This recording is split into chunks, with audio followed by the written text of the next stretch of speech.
Hello, friends, and welcome back to our book study on the cross and the lynching tree. My name is Kate Hanch. I am blessed to serve as associate pastor at First.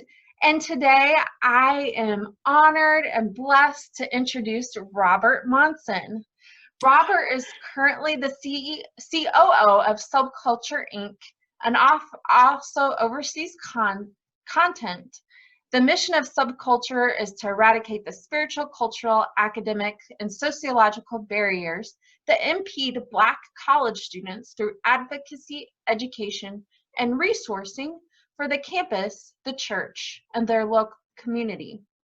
Robert is originally from Illinois and grew up talking people out of their faith in Christianity, only to be converted in a powerful encounter in college. And that sounds a little bit like the Holy Spirit, Robert. Yes. And he has many years of experience in cross-cultural missions, church planting, and college ministry. Additionally, while in college, he undertook the task of learning 2 foreign languages, teaching himself piano and guitar, and becoming well-versed in various cultural settings. And I think it was Portuguese and Japanese that you learned. Is that right? Yes. So You got it. I should have had you help me learn languages in school because it's not my spiritual gift. But Robert's passion is seeing people grow in their faith in a way that's not burdensome, and he's passionate about studying and learning from a variety of different faith traditions and authors, and then sharing that information with others, which makes him a perfect guest for our study. So thank you, Robert. Thank you for coming to visit us. No problem. Thank you for having me. I'm excited. I really appreciated the invite, and yeah, I'm excited to discuss with you. Me too. So, Robert, where did you first encounter James Cone? And then how was your experience reading The Cross and the Lynching Tree?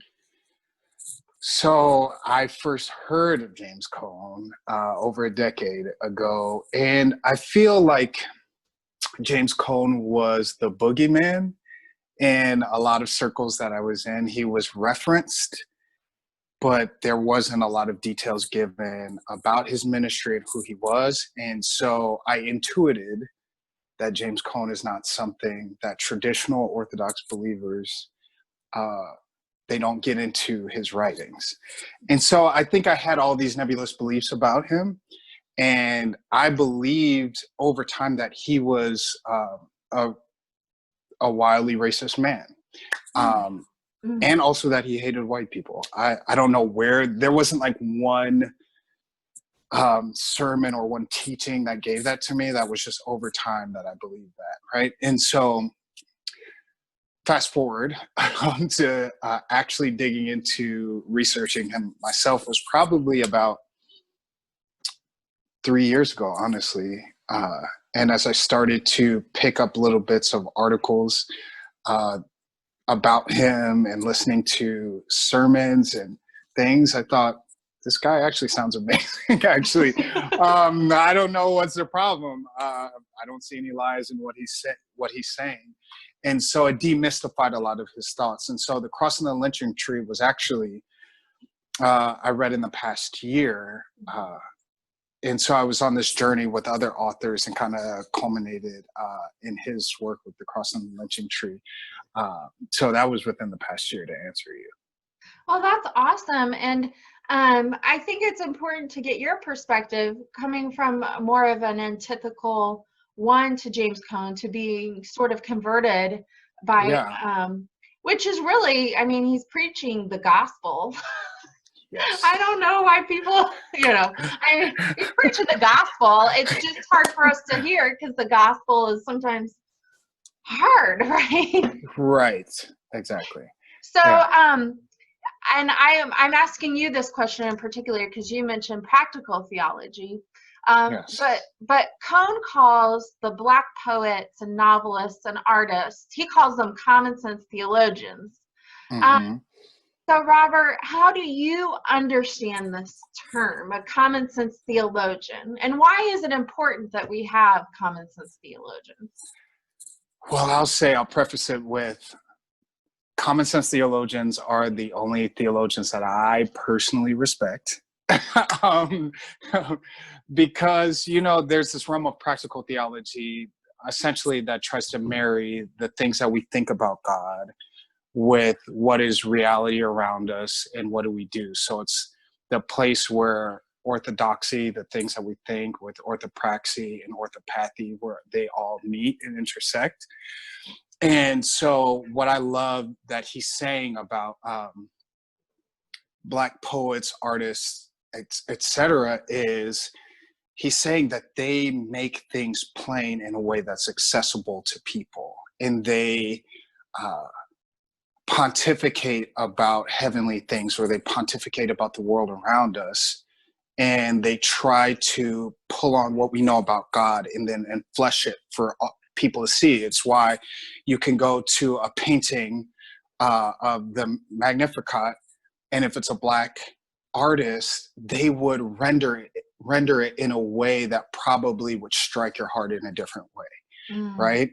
In a way that would feel more earthy and embodied, and it will cause you to then come to the Bible and read it completely differently.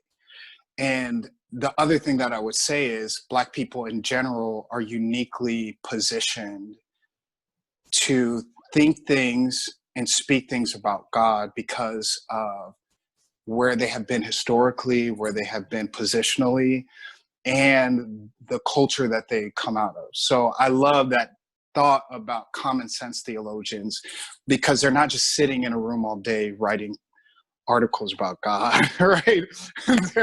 They like can make one statue and cause you to be in awe of the wonders of God, right? And so I love it. I love it.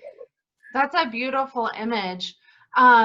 What so you had said that God, or that a rendering from Black peoples in the United States perspective, they have a particular theological outlook that touches hearts differently. Yes. For you, and Cone mentions this a little bit, what image, or I'm sorry, what is the theological and spiritual and emotional importance of seeing Christ as Black? I think seeing Christ as Black is, well, one, I would say it's an anchor. It's an anchoring point. And I think it also, to many, means that God signifies and identifies with the lowly, with the marginalized, with those who have nothing. And in some ways, so I think people get caught up with when they hear about Christ being Black, or it can elicit a lot of emotions from people. And I would say all those emotions that come to the surface, I think you should identify, name those, and work those out in community, because even the depiction of Christ being Black can, a lot of rage can ensue from people. But for many of us, looking at Christ as being minority and identifying, when we look at a Jewish man who came from poverty, who came from being the lowest on the societal structure, and who identified with the lowly, for us, it's simply, as you were saying before, it's the gospel. So I would say it's almost, for many of us, I don't think that we could see it any other way. It's so even hearing that question it's kind of odd to me. Like, I get why, but it's like, well, of course he is. How would you see him any other way? And I think seeing him any other way has led to the gross atrocities that we've seen in history, where Christ has been conqueror in a way that is antithetical to the gospel of the kingdom.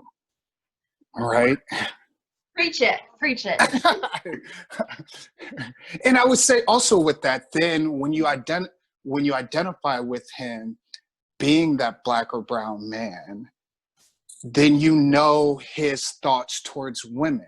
You know his thoughts towards the poor. You know his thoughts towards immigrants, because we identify, we have a shared common experience, and therefore we go about the mission of the kingdom in a different way. So I would say it orients you in a completely different way, personally.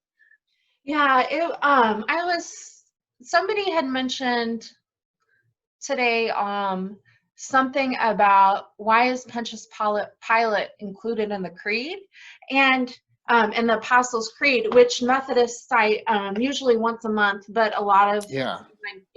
But I'm like, you know what? If I lived back in the day, I probably would be like Pontius Pilate's friend, or like that's who I would identify. And I hate that, but Yeah. I'm thinking about society and structure and whatnot. That's an Yeah. aside. Yeah, I love that. No, I love that. So what image or story or poem, there's several of them in this chapter. Yes. What was there one that stood out to you in particular, or was it just was there one that stood out in particular or resonated with you? So many of them. This chapter is so rich. I mean, in general, I love James Cone's writing, the way he's able to communicate on a couple of different levels, whether he gets you to see things visually, you can almost taste it. He pulls at your heartstrings with the type of anecdotes he has. But the Gospel of Mary Brown, including that in there, I cried. Even refreshing for this conversation, I read it and I cry easily. So that is not unusual. But I just cried reading it, because reading that twist on the gospel with the context of being in America, and with having darker hued people being the center, I just cried all the way through it. And it caused me to worship. Like, obviously it's fictional, but it caused me to see Mary from a whole different light. When I refreshed and reread it, I thought about the sacrifice of Mary, and I saw Joseph in a new light. And then I saw Jesus, I saw Pontius Pilate. Like, it widened the whole experience for me. It was beautiful. That is beautiful. That is beautiful. Yeah. And I'll have to refresh it and read it for myself again, because it's been a minute. Yeah, no, it had been, for me too. Cone describes W.E.B. Du Bois as an agnostic, and he is. But yet, Du Bois's portrayal portrays Jesus as the black man crucified. And I kept thinking about, how do maybe persons of no faith or other faiths, like, what does this say about us, that Du Bois can show us Christ in a way that we have not been able to see Christ? Mm-hmm. I think, well, one, it speaks of the religion that we have created here in America. And it says something. I would personally say it like this: is he agnostic, or does he so disassociate from the framework that he was born into and the white slave master religion of the Bible that was purported, that he so couldn't identify with that? And there was this juxtaposition between that, but knowing that all of the writings that he wrote related to Christ were so anointed. And I feel like there was this divide where this can't be true. If this is God, I can't, no. But then you're reading all of he read the Bible and he knew all these things. And so there was something that leapt, and there was something that resonated with Christ. And so I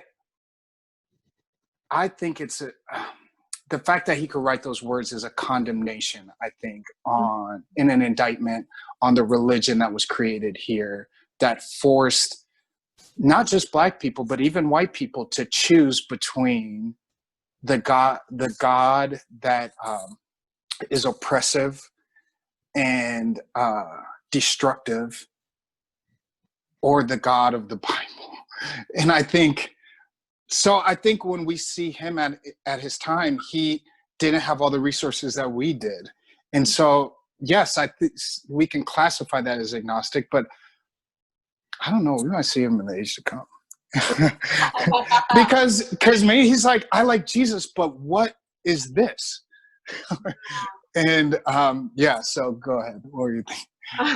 I mean, I think it also points to how we categorize ourselves, but also how we categorize as Christians, how we categorize what is in and out. And I know you've spoken about that a little bit. Yeah. And I think I think of the many, many, many Black and Indigenous people who resonated with some of the words of the gospel in their hearts. You know, it was like the seed falling to the ground and it was wanting to spring up. Mm-hmm. But I think of the atrocities that was done here in America that almost oppressed that plant from growing. And so maybe many Black and Indigenous people and other people groups wanted to flourish and wanted to be in, as you were just saying, but there was no interest. That door to being in was so narrow and so filled with treacherous weeds that they couldn't get in. And maybe they found Christ outside of the church, you know, because the church was a hostile place and it was made that way here, you know. I've never heard the parable used that way, so that's beautiful. Thank you. Yeah, thank you. So Du Bois talks about this notion of double consciousness, and how do you identify that notion of double consciousness? And do you think it's a valid point, or? Yes, I very much, because it talks about that internal conflict that a subjugated or colonized group has within the society that they live in, right? And there's the psychological ramifications, there's the emotional, spiritual, even physical ramifications of that. And it's this awareness of how I, as a Black man, measure up in the society on a day-to-day basis. And so for me, I'm aware of that daily. And I would say it's exhausting. It is exhausting to live your life with that double consciousness and have to be hyper aware when I'm walking around how I'm perceived. I'm aware of that when I am in a room full of white people, when I'm when I'm consulting in a ministry setting, when I'm in a boardroom. I know that the way that I can be perceived, even if I'm passionate, I know that I will be marked as aggressive because that's happened. I know that if I say a word that people don't know, people will think that I am being condescending. And so there's this tightrope. When I think of double consciousness, I think many of us that experience this, it's like you're constantly walking on this tightrope, which makes it very hard to exist in society, and even more so within the walls of the church. So for many of us, it is hard to interface with our white sisters and brothers of all ages because we have the double consciousness there, and we don't want to oppress. We don't want them to feel uncomfortable. We want them to think we're safe, we're nice, we're educated, and that is exhausting, frankly. Yeah, and it's something that I have not had to deal with. I have not had to worry about those spaces. So I'm sorry, and it's something for me to keep in mind. So Cohn says that the artists he mentions believe reconciliation cannot be possible without truth-telling. So reconciliation can't even happen without telling the truth. What do you think this means in our context? That's a great question. Let me say it. Let me go around it. So I agree, because how can you reconcile if you don't know about the transgression that was committed, Mm-hmm. right? Mm-hmm. It's like if your husband says to you, "I'm sorry for that thing yesterday," and you're like, "Honey, I need you to be a little more specific." You know, like, can he just do a blanket apology for the month? No. Um, no, there needs to be truth in the inward parts and the outward parts when we're reconciling, in order for us to walk together in unity, right? It's impossible to do it without truth. Um, I would say in our context, the word reconciliation is thrown around a lot. This may sound bleak. I think reconciliation in the way that many think is impossible here in America. Mm. Because how can you reconcile when you were never originally on the same footing?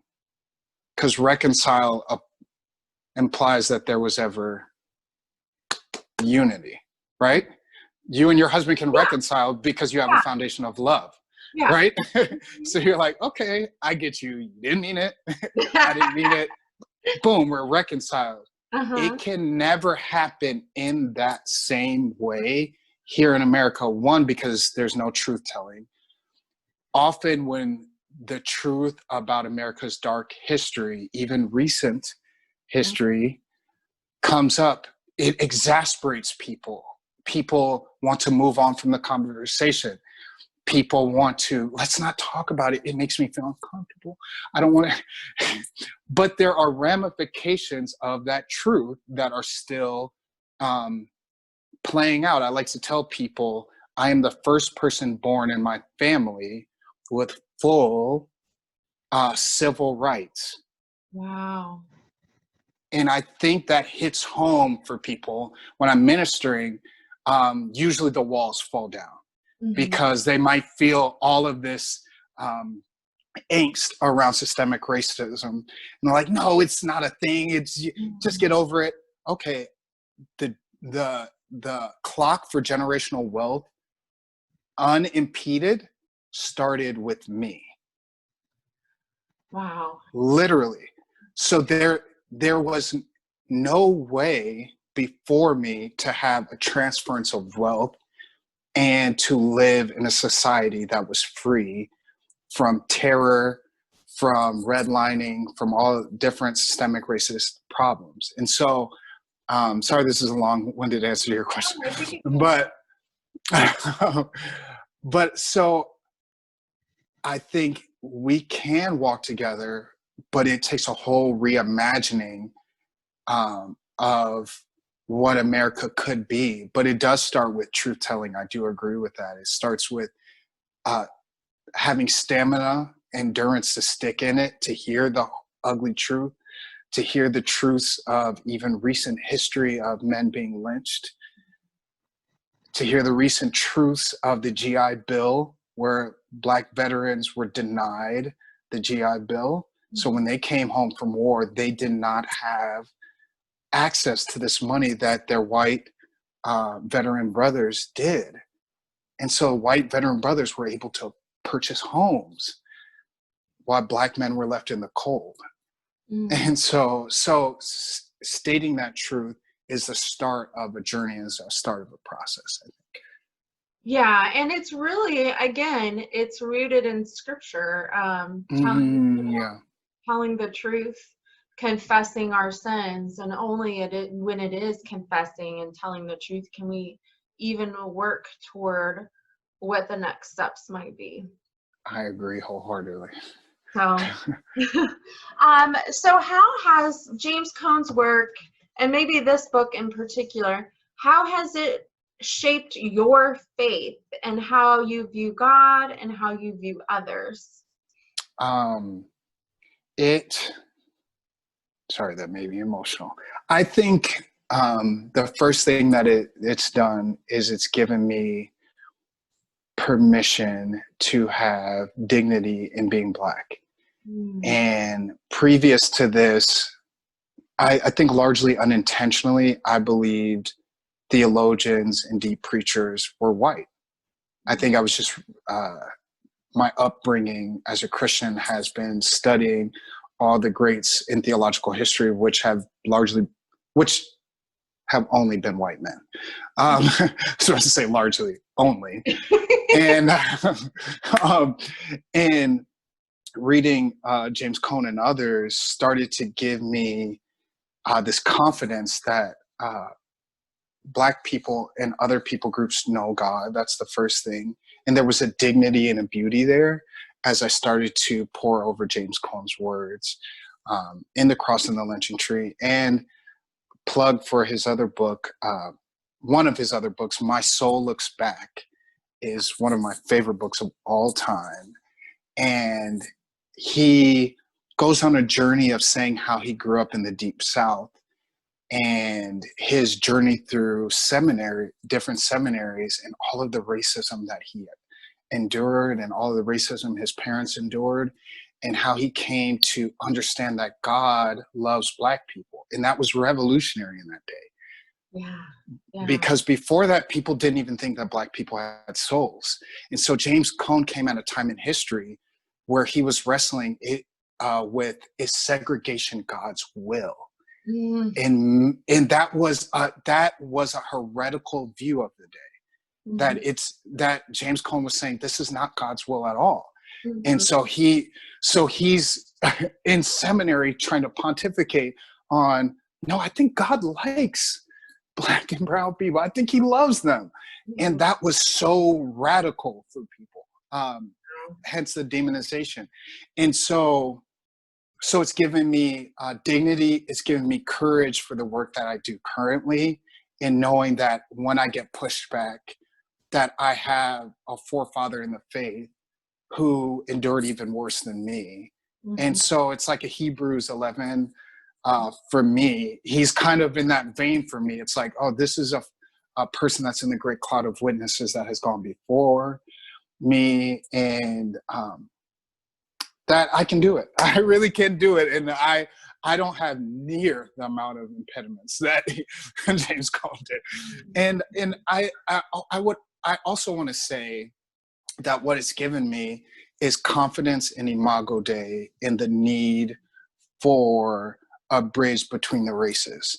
I think people are afraid of James Cone because they think, oh, he hates white people, and there's this fear I've experienced with a lot of my white siblings.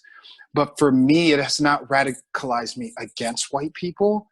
It has made me further understand the framework that has gotten us to where we are, but also the need for love, unity, and light between the races, so that's what I would say. Yeah. And I've not gotten to read My Soul Looks Back, but Cone did do his PhD at the same seminary where I did my PhD. Come, let's go. And thankfully, my experience was very different from him, but yes, I can, there's vestiges of racism there that the school has had to deal with and continues to deal with. So yes. Yeah. Well, Robert, it's been a joy. Any last words of blessing or wisdom that you want to share from Cone? Yeah, I would say I would just speak to people and give you encouragement to dive into not just this work, but other works that he's written. And it might feel turbulent at times. And I specifically want to zero in on that turbulence that you feel is valid, it's real. And I think pastorally, what I would say to that part of yourself is that you can do it. And that encountering these notions doesn't in any way detract from maybe the life that you lived before you started opening up this almost Pandora's box. And I would say together with everyone's eyes open, we can create a better society. Without that, some of us are asleep and some of us are awake, but together we can join hands. And it will feel problematic at times, and you'll feel things that will offend you. And I will say that that's okay too. We serve a God that can hold our hand through offense, so that's what I would say. His other works, sometimes they're hard, as he's mostly dealing with the system, not the people. And I think if you can really latch on to when people talk about whiteness or systemic racism, divorce yourself from that. We're like, so you guys hate me? No. Are you part of the systemic racism? Jump out of that boat. Then we love you, right? You are beloved of God, Imago Dei, God's beloved image. This systemic, nasty thing that's been erected here in America is not, and they're two different things. They can be. So that's what I would say.